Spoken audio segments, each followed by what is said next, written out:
Welcome to Ratchet Book Club, where we read hood classics and good classics. I'm Derek. 916-633-1537, Ratchet and Ratchet at gmail.com, Ratchet Book Club on Twitter, Ratchet Book Club on Facebook. Chapter 59. Early Christmas Eve, gallery brochure in hand, Junior returned to his apartment, puzzling over mysteries that had nothing to do with guiding stars and virgin births. Beyond the windows, the winter night sifted sootily down through the twinkling city, as he sat in his living room with a glass of dry sack in one hand and the picture of Celestina White in the other. He knew for a fact that Seraphim had died in childbirth. He had seen the gathering of Negroes at her funeral in the cemetery, the day of Naomi's burial. He had heard Max Bellini's message on the maniac cop's answerphone. Anyway, if Seraphim were still alive, she would only be 19 now, too young to have graduated from the Academy of Art College. The striking resemblance between this artist and Seraphim, as well as the facts in the biographical sketch under the photo, argued that the two were sisters. This baffled Junior. To the best of his recollection, during the weeks that Seraphim had come to him for physical therapy, she had never mentioned an older sister, or any sister at all. In fact, though he strained hard to recall their conversations, he could dredge up nothing that Seraphim had said during therapy, as if he had been stone deaf in those days. The only things he retained were sensual impressions, the beauty of her face, the texture of her skin, the firmness of her flesh under his ministering hands. Again, he cast his line of memory into murky waters nearly 4 years in the past, to the night of passion that he had shared with Seraphim in the parsonage. As before, he could recall nothing she said, only the exquisite look of her, the nubile perfection of her body. In the minister's house, Junior had seen no indications of a sister. No family photos, no high school graduation portrait proudly framed. Of course, he had not been interested in their family, for he had been all consumed by Seraphim. Besides, being a future-focused guy who believed that the past was a burden best shed, he never made an effort to nurture memories. Sentimental wallowing in nostalgia had none of the appeal for him that it had for most people. This dry sack-assisted effort of recollection, however, brought back to him one thing in addition to all the sweet, lubricious images of Seraphim naked. The voice of her father. On the tape recorder, the Reverend droning on as Junior pinned the devout daughter to the mattress. As kinky and thrilling as it had been to make love to the girl while playing the recorded rough draft of a new sermon that she had been transcribing for her father, Junior could now recall nothing of what the Reverend had said, only the tone and timbre of his voice. Whether instinct, nervous irritation, or merely the sherry should be blamed, he was troubled by the thought that there was something significant about the content of that tape. He turned the brochure in his hands to look at the front of it again. Gradually, he began to suspect that the title of the exhibition might be what brought to mind the Reverend's unremembered sermon. This momentous day. Junior spoke the 3 words aloud and felt the strange resonance between them and his dim memories of Reverend White's voice on that long-ago night. Yet the link, if any actually existed, remained elusive. Reproducing the 3-fold brochure were samples of Celestina White's paintings, which Junior found naive, dull, and insipid in the extreme. She imbued her work with all the qualities that real artists disdained. Realistic detail, storytelling, beauty, optimism, and even charm. This wasn't art. This was pandering, mere illustration, more suitable for painting on velvet than on canvas. Studying the brochure, Junior felt that the best response to this artist's work was to go directly into the bathroom, stick one finger down his throat, and purge himself. Considering his medical history, however, he couldn't afford to be such an expressive critic. When he returned to the kitchen to add ice and sherry to his glass, he looked up White, Celestina, in the San Francisco phone directory.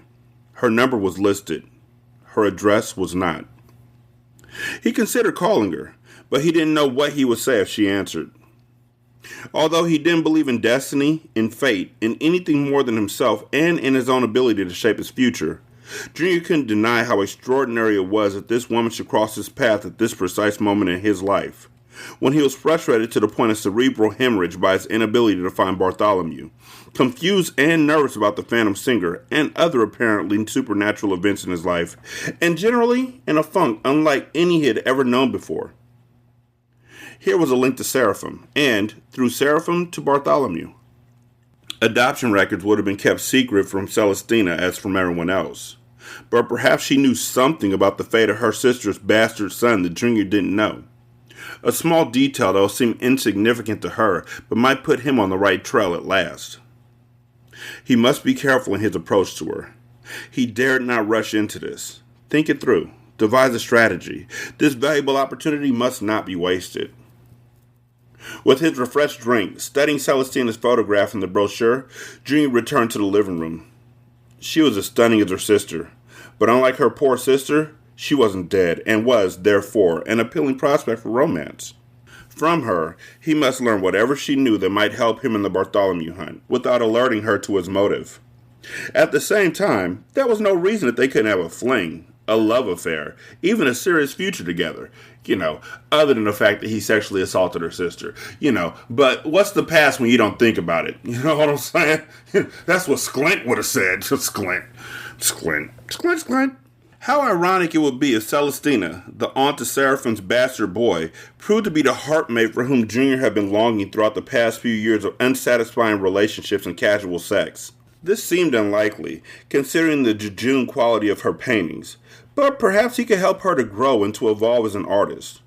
He was an open-minded man, without prejudices, so anything could happen after the child was found and killed, He has a job to do. The sensual memories of his torrid evening with Seraphim had left Junior aroused. Unfortunately, the only female nearby was Industrial Woman, and he wasn't that desperate. He'd been invited to a Christmas Eve celebration with a satanic theme, but he hadn't intended to go. The party was not being thrown by real Satanists, which might have been interesting, but by a group of young artists, all non-believers, who shared a wry sense of humor. Junior decided to attend the festivities after all, motivated by the prospect of connecting with a woman more pliant than the Bavo Porphyrin sculpture. Almost as an afterthought, as he was leaving, he tucked the brochure for this momentous day into a jacket pocket. There will be amusement value in hearing a group of cutting-edge young artists analyze Celestina's greeting card images. Besides, as the Academy of Art College was a premier school of its type on the West Coast, a few of the partygoers might actually know her and be able to give him some valuable background.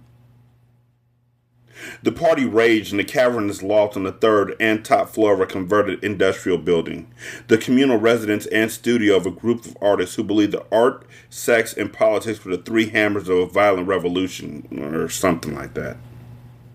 A nuclear-powered sound system blasted out the Doors, Jefferson Airplane, the Mamas and the Papas, Strawberry Alarm Clock, Country Joe and the Fish, the Lovin' Spoonful, Donovan, unfortunately, the Rolling Stones, annoyingly, and the Beatles, infuriatingly. Megatons of music crashed off the brick walls, made the many-pane metal-framed windows reverberate like the drumheads in a hard-marching military band, and created simultaneously an exhilarating sense of possibility and a sense of doom. The feeling that Armageddon was coming soon, but it was going to be fun. Both the red and the white wines were too cheap for Junior's taste. So he drank Dos Equis beer and got two kinds of high by inhaling enough secondhand pot smoke to cure the state of Virginia's entire annual production of hams. Among the 200 or 300 partiers, some were tripping on acid, some were wired on speed, some exhibited the particular excitability and talkativeness typical of cokeheads, but Junior succumbed to none of these temptations. Self-improvement and self-control mattered to him. He didn't approve of this degree of self-indulgence. Besides, he had noticed a tendency among dopers to get maudlin, whereupon they sank into a confessional mood, seeking peace through rambling self-analysis and self-revelation. Junior was too private a person to behave in such a fashion. Furthermore, if drugs ever put him in a confessional mood, the consequence might be electrocution or poison gas or lethal injection, depending on the jurisdiction and the year in which he fell into an unbosoming frame of mind. Speaking of bosoms, everywhere in the loft were braless girls in sweaters and miniskirts, braless girls in t-shirts and miniskirts, braless girls in silk-lined rawhide vests and jeans, braless girls in tie-dye sash tops with bare midriffs and calypso pants. Lots of guys moved through the crowd too, but Junior barely noticed them. The sole male guest in whom he took an interest, a big interest, was my mother. Oops, no cussing in this book. Watch me, though. I caught myself. I almost cussed, but then I went and took it out. I didn't even edit that. I just stopped myself. I was like, this is a clean book, and I want to maintain the cleanness of the book. Y'all's kids are welcome. But the only male guest in whom he took an interest, a big interest, was Sklint. The one named painter whose 3 canvases were the only art on the walls on Junior's apartment. The artist, 6'4" and 250 pounds, looked markedly more dangerous in person than in his scary publicity photo. Still in his 20s, he had white hair that fell limp and straight to his shoulders. Dead white skin. His deep-set eyes, as silver gray as rain with an albino pink undertone, had a predatory glint, as chilling as that in the eyes of a panther.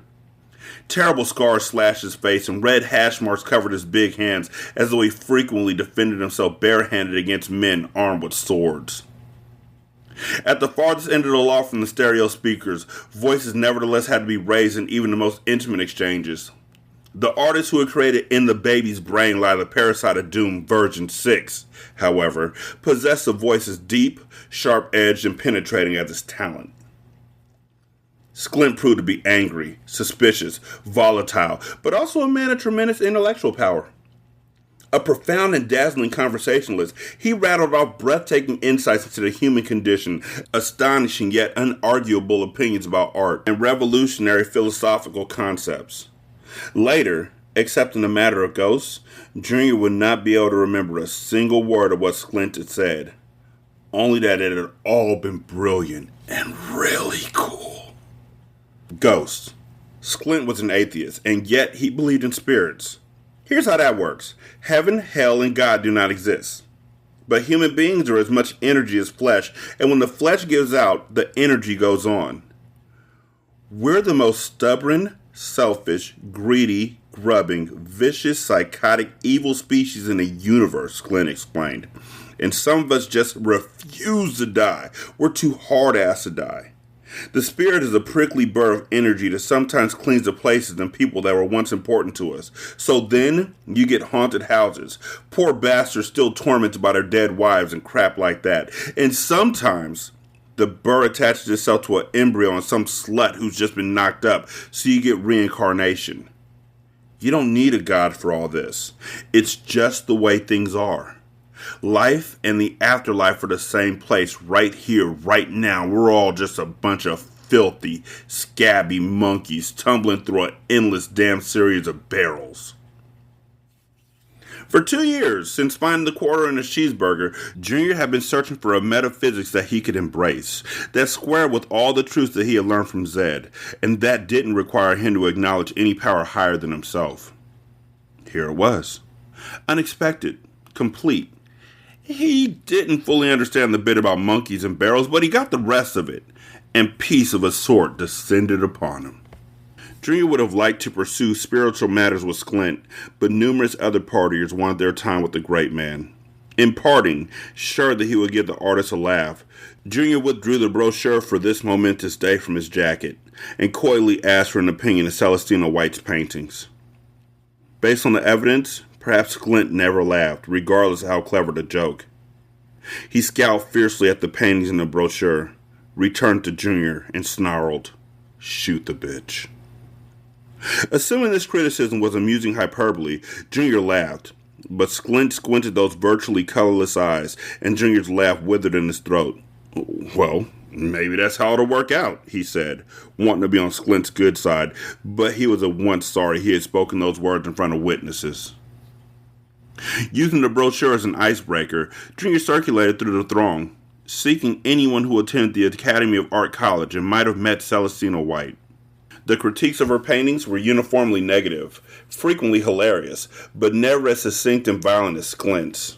Eventually, a braless blonde in shiny white plastic boots, a white miniskirt, and a hot pink t-shirt featuring the silkscreen face of Albert Einstein said, "Sure, I know her. Had some classes with her. She's nice enough, but she's kind of nerdy, especially for an Afro-American. I mean, they're never nerdy, am I right?" "You're right, except maybe for buckwheat." "Who?" she shouted, though they were perched side by side on a black leather love seat. Junior raised his voice even further. "In those old movies, the Little Rascals." "Me? I don't like anything old. This white chick's got a weird thing for old people, old buildings, old stuff in general. Like she doesn't realize she's young. You want to grab her, shake her, and say, hey, let's move on, you know? Those words right there are literally the words that this woman would now speak about racism. You want to just shake them and be like, hey, let's move on, you know? All lives matter, you know? It's not just black and white, you know? Because I have a friend who's black and he has a friend who's Asian.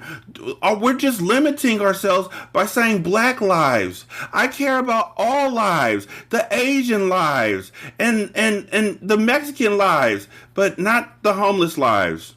Like, if they don't get off my stoop, I'm going to spray it with water. I swear to God, those homeless, they're just like, do you see them? Like, they're everywhere. But all lives matter except for theirs. And the kids that Trump put in cages, theirs neither. But all lives matter for the most part. Not the people who clean my house. I don't really care about them either. And not the teachers who teach my kids. That's their job. But all lives matter. All of them. Do you understand me?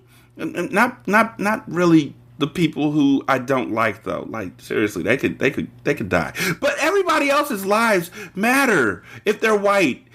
Really, that's the bottom line. If they're white or if they're Asian, because I've never had a problem with an Asian person, and I really like their food. But Mexicans and black people, y'all need to realize that our lives matter as much as yours do. Wait, you never said the Mexican lives matter. You're a racist. And you know it's racist to defend yourself against being called a racist. It's actually racist to call someone a racist. That would be her, like 50 years in the future. The past is past. It's what? She shouted. Past. So true.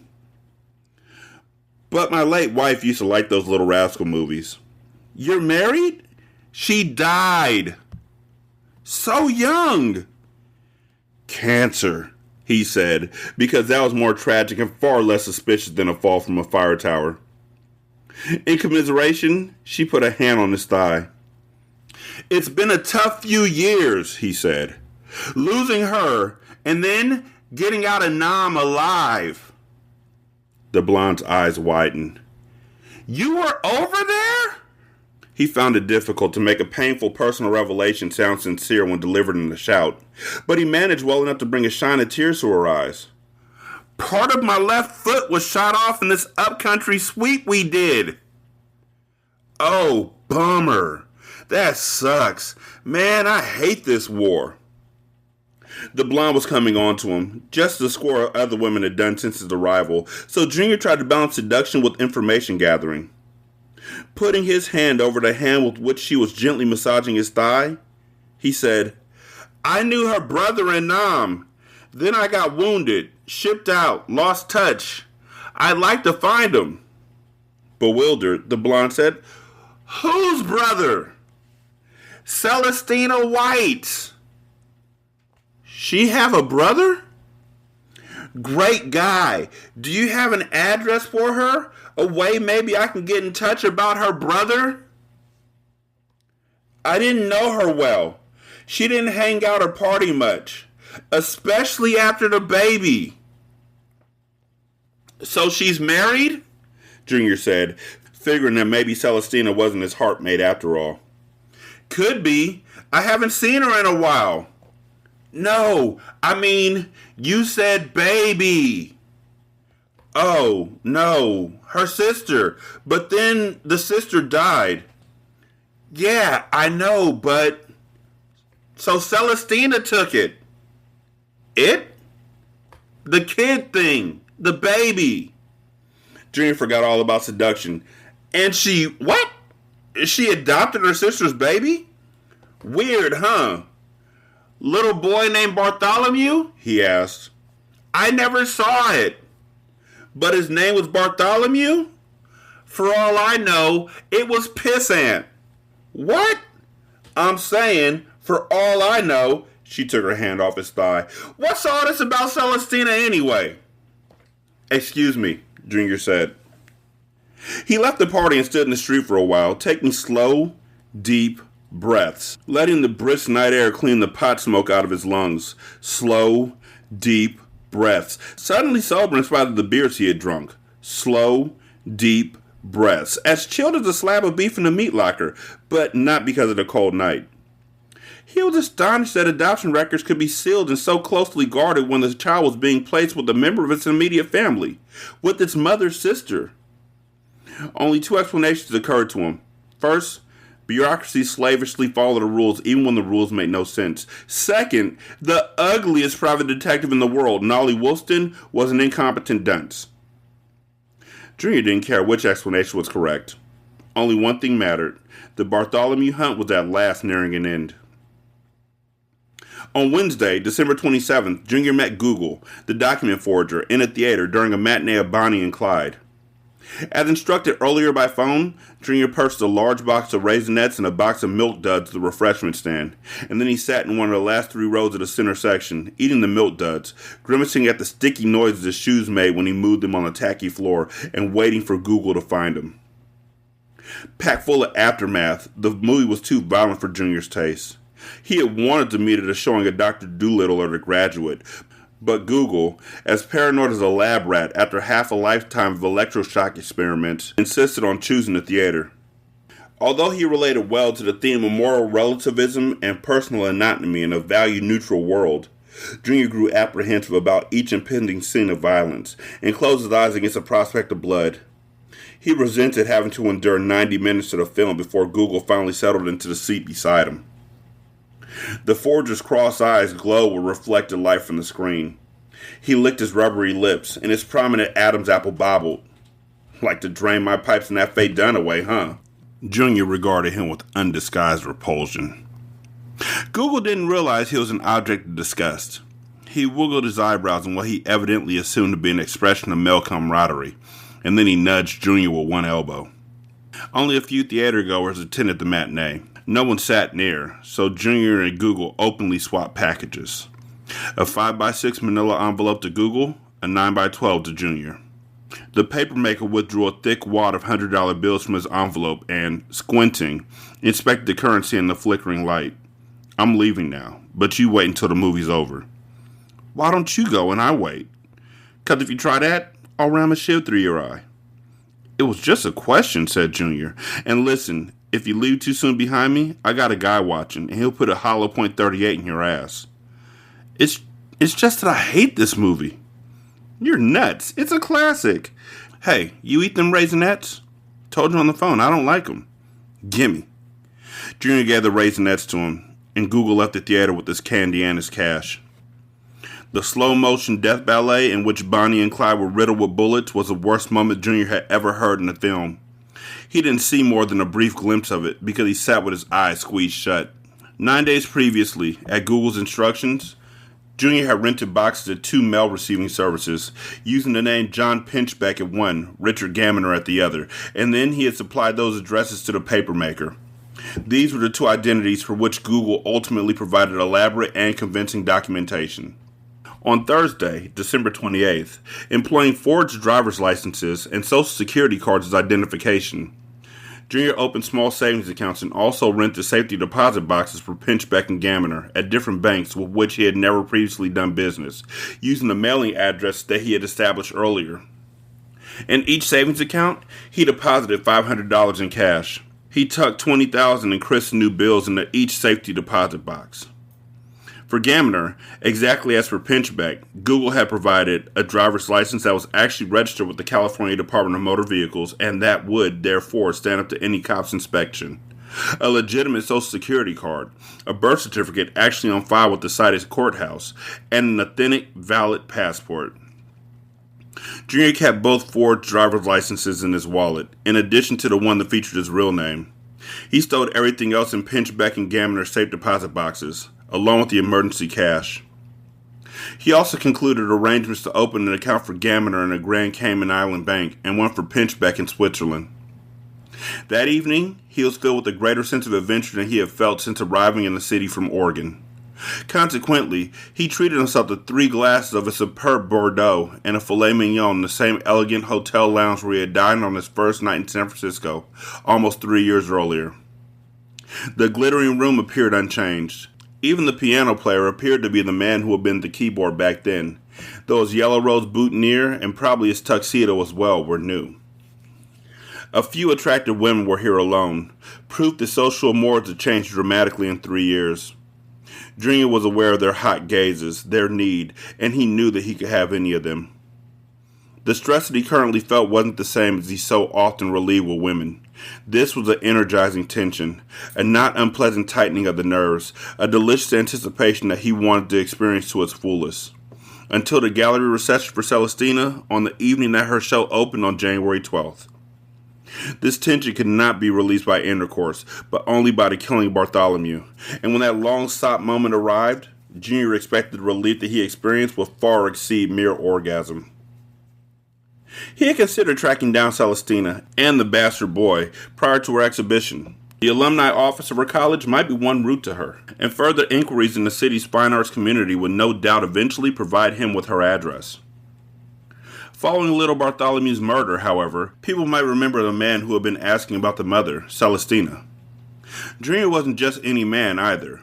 Irresistibly handsome, he left an indelible impression on people, especially on women. Inevitably, the cops would come knocking on his door, sooner or later. Of course, he had the pinchbeck and gammoner identities waiting, two escape hatches, but he didn't want to use them. He liked his life on Russian Hill, and he was loath to leave it. Since he knew where Celestina would be on January 12th, there was no point in taking risks to find her sooner.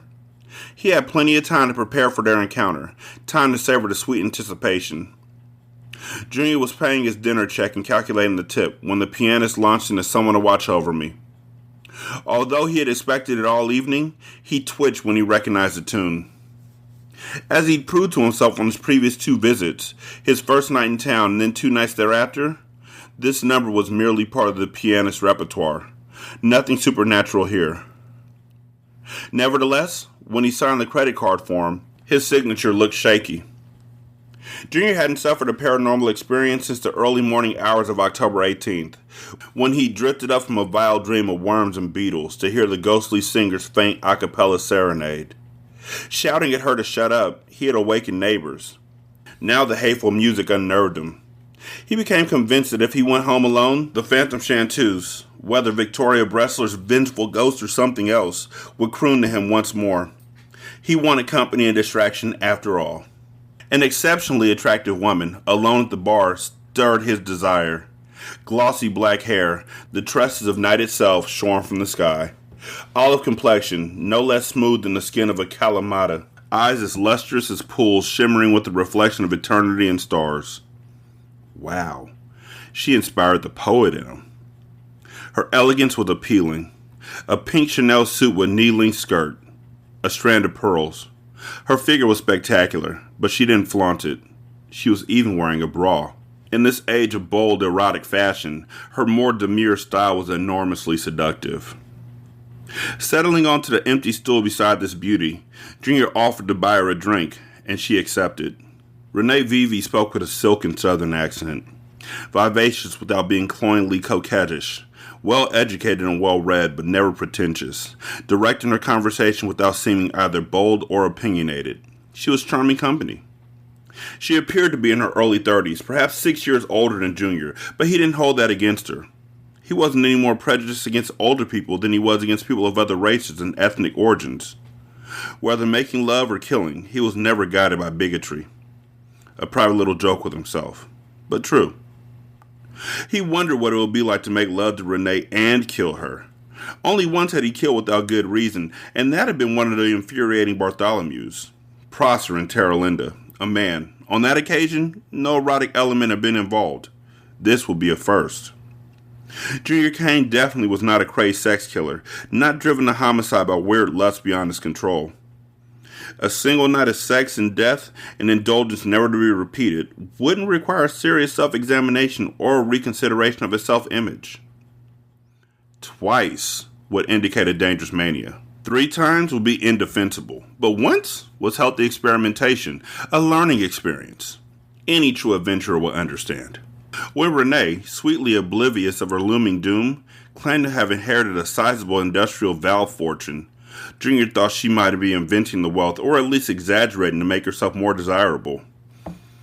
But when he accompanied her back to her place, he discovered a level of luxury that proved she wasn't a shop girl with fantasies. Escorting her home didn't require either a car or a long walk, because she lived upstairs in the hotel where he'd had dinner. The top 3 floors of the building featured enormous owner-occupied apartments. Stepping into her digs was like passing through a time machine into another century, traveling in space as well to the Europe of Louis XIV. The expansive, high-ceilinged rooms overwhelmed the eye with the rich, somber colors and the heavy form of Baroque art and furniture. Shells, acanthus leaves, volutes, garlands, and scrolls, often gilded, decorated the museum-quality antique Bombay chests, chairs, tables, massive mirrors, cabinets, and etageres. Junior realized that killing Renee on this very night might be an unthinkable waste. Instead, he could marry her first, enjoy her for a while, and eventually arrange an accident or suicide that left him with all, or at least a significant portion of, her assets. This wasn't thrill killing, which, now that he had time to think about it, he realized was beneath him, even if in the service of personal growth. This would be murder for good. Justifiable cause. During the past few years, he had discovered that a few lousy million could buy even more freedom than he had thought when he had shoved Naomi off the fire tower. Great wealth, 50 or 100 million, would purchase not only greater freedom, and not just the ability to pursue even more ambitious self-improvement, but also power. The prospect of power intrigued Junior. He hadn't the slightest doubt that eventually he would romance Renee in a marriage, regardless of her wealth and sophistication. He could shape women to his desire as easily as Sklint could paint his brilliant visions on canvas, easier than Roth Griskin could cast bronze into disturbing works of art. Besides, even before he had fully turned on his charm, before he had shown her that a ride on the Junior Kane love machine would make other men seem forever inadequate, Renee was so hot for him that it might have been wise to open a bottle of champagne to douse her when spontaneous combustion destroyed her Chanel suit. In the living room, the central and largest window framed a magnificent view, and swagged silk brocatelle draperies framed the window. An oversized, hand-painted, and heavily gilded chaise lounge, upholstered in exquisite tapestry, stood against this backdrop of Sidian silk, and Renee pulled Junior down upon the chaise, desperate to be ravished there. Her mouth was as greedy as it was ripe, and her pliant body radiated volcanic heat. And as Junior slipped his hands under her skirt, his mind teemed with thoughts of sex and wealth and power, until he discovered that the heiress was an heir, with genitalia better suited to boxer shorts and the silk lingerie. He exploded off Renee with the velocity of a high-powered rifle fire. Stunned, disgusted, humiliated, he backed away from the change lounge, spluttering, wiping at his tongue, cursing. Incredibly, Renee came after him, slinky and seductive, trying to calm him and lure him back into an embrace. Junior wanted to kill her. Kill him. Whatever. But he sensed that Renee knew more than a little about dirty fighting, and that the outcome of a violent confrontation would not be easy to predict. When Renee realized that this rejection was complete and final, whatever, was transformed from well-sugared southern lady to bitter, venomous reptile. Eyes glittering with fury, lips twisted and skin back from her teeth, she called him all kind of bastard, stringing epithets together so effortlessly and colorfully that she enhanced his vocabulary more than had all the take-home study course that he had ever taken combined. And face it, pretty boy, you knew what I was from the moment you offered to buy me a drink. You knew, and you wanted it. You wanted me. And then when we got right down to the nasty, you lost your nerve. Lost your nerve, pretty boy, but not your need. Backing off, trying to find his way to the foyer and front door, afraid that if he stumbled over a chair, she'd descend on him like a screaming hawk upon a mouse, Junior denied her accusation. You're crazy. How could I know? Look at you. How could I possibly know? I've got an obvious Adam's apple, don't I? She shrieked. Yes, she did. She had one, but not much of one, and compared to the Macintosh and Google's throat, this was just a bitty crab apple, easy to overlook, not excessive for a woman. And what about my hands, pretty boy? My hands, she snarled. Hers were the most feminine hands he had ever seen. Slender, soft, prettier than Naomi's. He had no idea what she was talking about. Risking all, he turned his back to her and fled, and in spite of his expectations to the contrary, she allowed him to escape. Later, at home, he gargled until he had drained half a bottle of mint-flavored mouthwash, took the longest shower of his life, and then used the other half of the mouthwash. He threw away his necktie, because in the elevator on the way down from Rennie's penthouse, and again on the walk back to his apartment, he had scrubbed his tongue with it. On further consideration, he threw away everything he had been wearing, including his shoes. He swore that he would throw away all memory of this incident as well. In Cesar Zed's best-selling How to Deny the Power of the Past, the author offers a series of techniques for expunging forever all recollection of these events that cause us psychological damage, pain, or even merely embarrassment. Junior went to bed with his precious copy of this book and a snifter of cognac filled almost to the brim. There was a valuable lesson to be learned from the encounter with Renee Vivy. Many things in this life are not what they appear to be at first. To Junior, however, the lesson was not worth learning if he had to live with the vivid memory of his humiliation. By the grace of Cesar Zed and Remy Martin, Junior eventually slipped into undulant currents of sleep, and as he drifted away on those velvet tides, he took some solace from the thought that come what may, December 29th would be a better day than December 28th.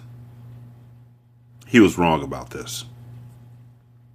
On the final Friday of every month, in sunshine and in rain, Junior routinely took a walking tour of the 6 galleries that were his very favorites, browsing leisurely in each and chatting up the galleriers, with the 1 o'clock break for lunch at the St. Francis Hotel.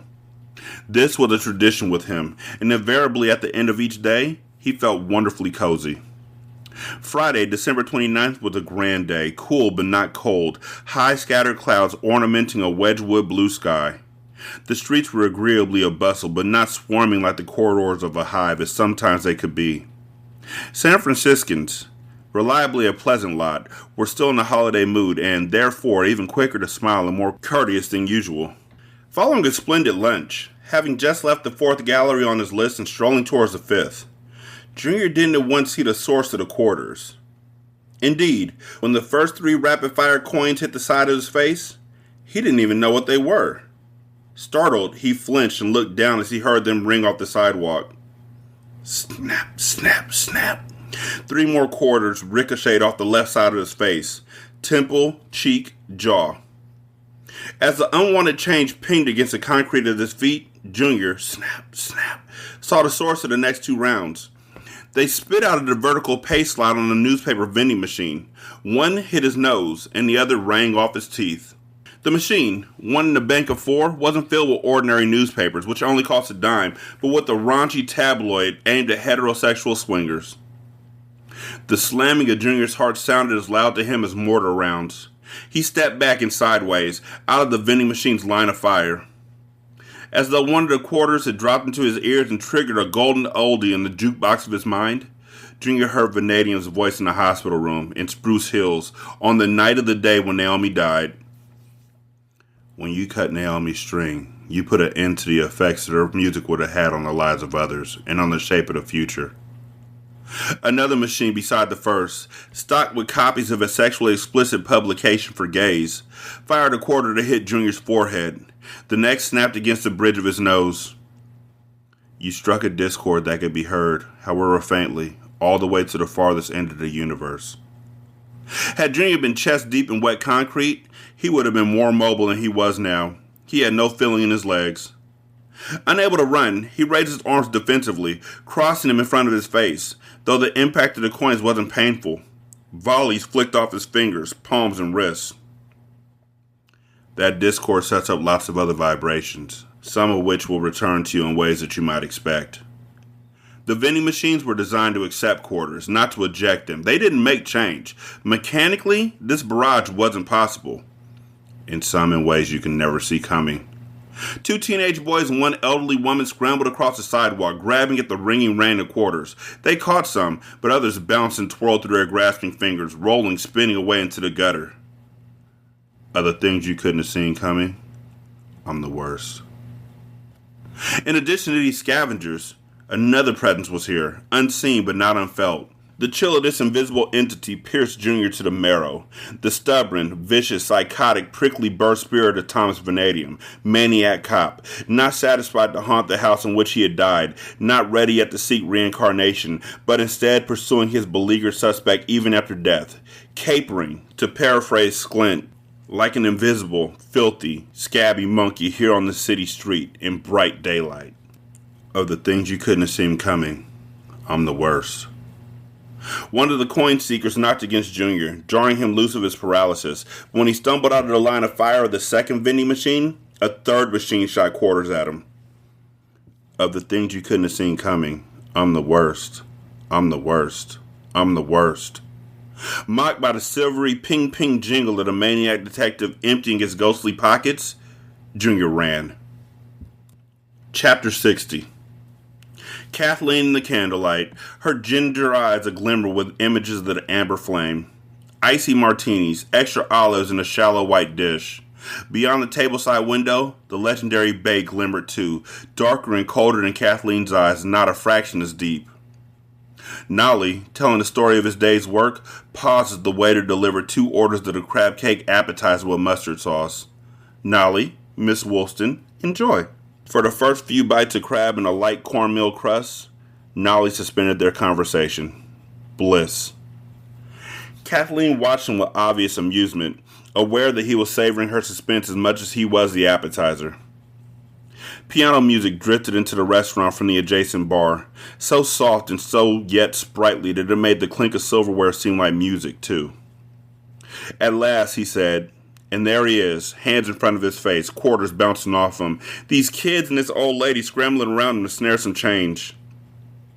Grinning, Kathleen said, so the gimmick actually worked. Nolly nodded. Jimmy Gadget earned his money this time, for sure.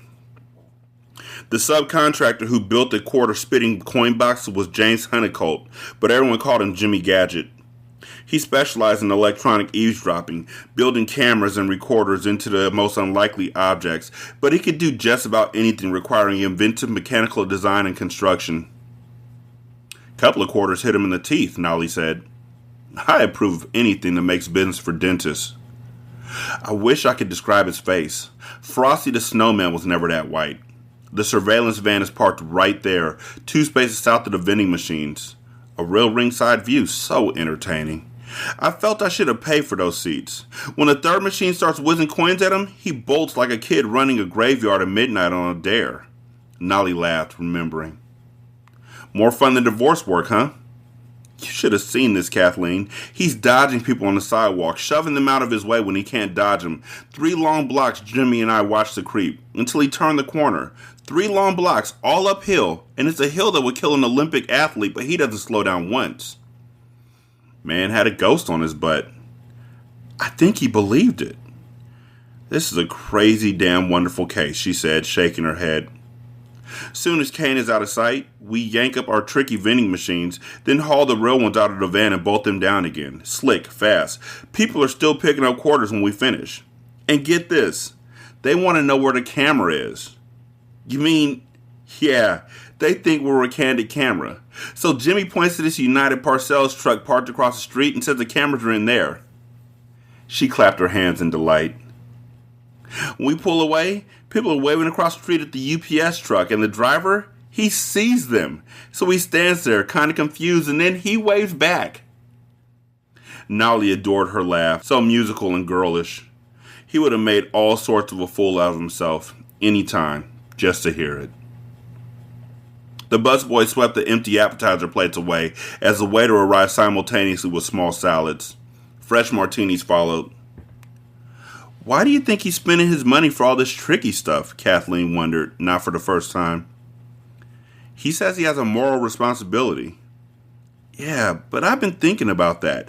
If he feels some kind of responsibility, then why did he ever represent Kane in the first place? He's an attorney, and this grieving husband comes from with a big liability case. There's money to be made. Even if he thinks maybe the wife was pushed? Nolly shrugged. He can't know for sure. And anyway, he didn't get the pushed idea until he had already taken the case. Kane got millions. What was Simon's fee? 20%. $850,000. Deduct what he's paid you and he's still close to 8 big ones ahead. Simon's a good man.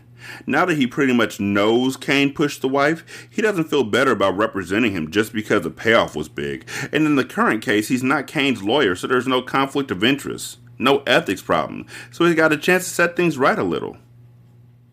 In January 1965, Magnuson has sent Kane to Nolly as a client. Not sure why the creep needed a private detective. That had turned out to be the business about Seraphim White's baby. Simon's warning to be careful of Enoch Kane helped to shape Nolly's decision to withhold the information about the child's placement. 10 months later, Simon called again, also regarding Kane, but this time the attorney was a client and Kane was a target. What Simon wanted Nolly to do was strange, to say the least. And it could be construed as harassment, but none of it was exactly illegal. And for 2 years, beginning with the quarter and the cheeseburger and ending with the coin-spitting machines, all of it had been great fun.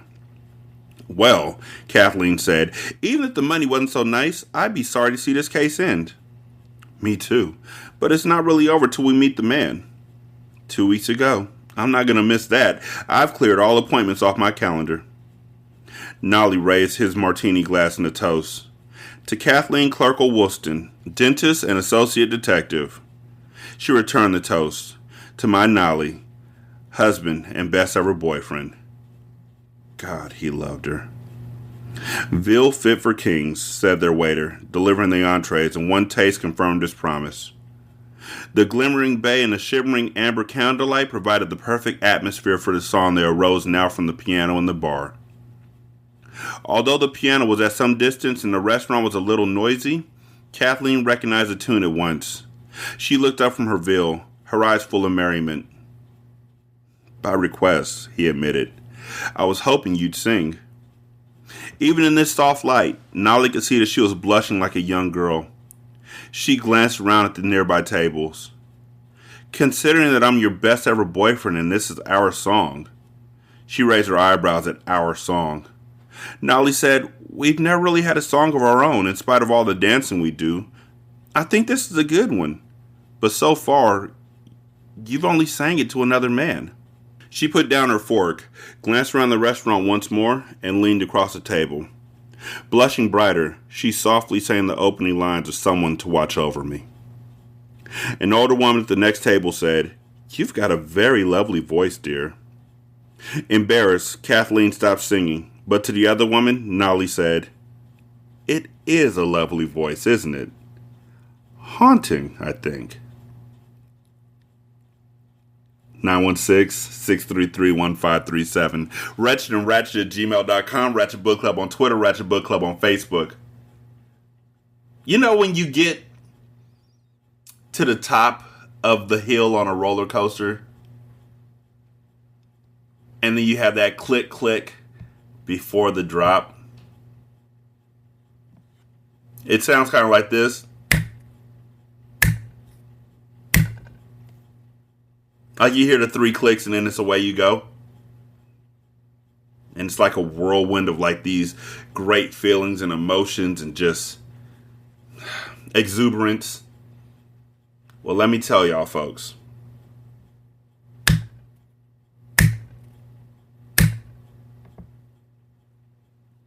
Leave a review on Spotify. You can also leave a review on Podchaser and copy and paste that in the Apple Podcasts.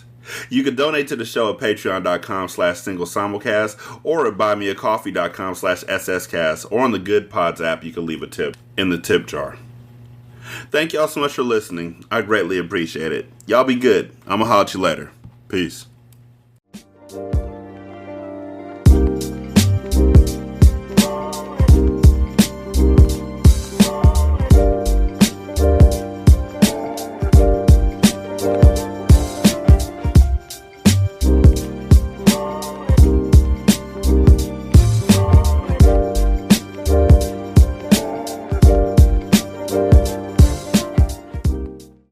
The intro and outro to Ratchet Book Club is by That Kid Garan, and it's called Goodbyes.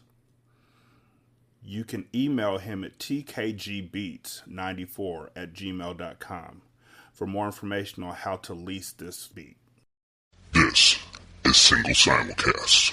Don't know by now, then you slip.